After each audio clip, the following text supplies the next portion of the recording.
My dear brothers and sisters, my fellow Cameroonians, 14 years ago, I took a one-way ticket and landed in Douala, Cameroon, but this time with a mission to rediscover agriculture in Cameroon. We understood that if we had to do this right, we have to live and work with the everyday farmer so as to create solutions that meet their true challenges. We call them culturally adaptable solutions. A village boy was on a mission, wrapped in a vision to change the face and the fate of agriculture in my continent. This is in November of 2013 in my village, the place we call the birthplace of the first bamboo greenhouse in Cameroon. Soon after construction, we kicked off with the production of tomatoes. Then we went on to set up the first wooden greenhouse. The results were progressive. Users were very happy, and so the demand for our farm systems was on the rise.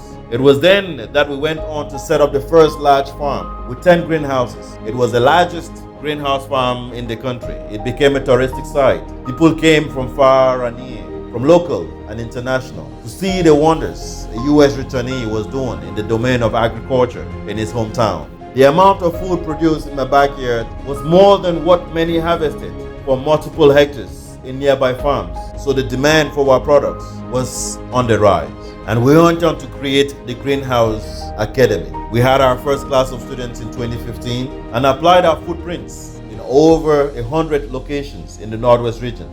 There was a need for us to standardize the technology. Wood was no longer sustainable. And with the increase in demand, we needed to further innovate the manufacturing of greenhouses, now in metal. In 2018, we introduced our first metal greenhouse prototype. We went through several trials, and by 2020, we had our third generation of the metal version greenhouse prototype, which was a near success. We went on to introduce the farm franchise model, the first of its kind, a model that allowed landowners to invest in the acquisition of their farms and greenhouse ventures. We train the teams, monitor the production on their farms while guaranteeing a market for every harvest. In 2021, the government increased taxes on imported bell peppers to encourage local production and favor the Made in Cameroon movement. And by 2022, 100% of colored bell peppers in Cameroon were cultivated locally. These bell peppers became our most valuable product. We brought the prices of bell peppers down from 13,700 per kilogram to a mere 4,500 per kilogram. By 2023, bell pepper production had reached about 500,000 tons. At this time, we have over 400 greenhouse farms in Cameroon, growing crops for several markets. Our goal remains that to enable every youth of today to be ready for agricultural opportunities now.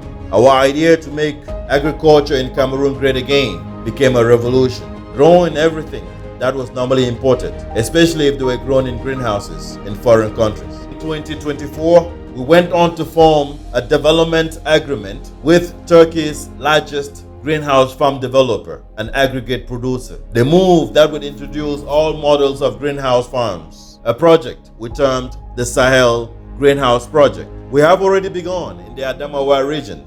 In 2025, we have recently finalized and formalized a colossal agreement with the Domino's supermarket. Greenhouse Ventures Farms will supply all fruits and vegetables in all of its stores nationwide. My fellow brothers and sisters, we promise Cameroonian people that we would make agriculture in Cameroon great again. Today, I'm happy to announce and proud to say we have developed a cocktail of solutions to empower every Cameroonian agriculturally. We also have a transmission center to manage any excesses. We now need to engage you all in becoming successful greenhouse farmers. And to this note, I hereby announce the launch of the Ubuntu Agrofinance Program, TUBAF. TUBAF is here to provide financing. GHB will set up your farm, train you, provide farm inputs, monitor your farms, and guarantee a market for every harvest. To all of you at home and abroad, watching and listening to me, the time is now. Let's do what it takes so our kids will live without fear of any food insecurity, without fear of unemployment, without fear of malnutrition, without fear of any chemical foods, so they can go on to exceed their own life expectancies, and we can live happily ever after. Thank you all, and may God bless you. We thank you.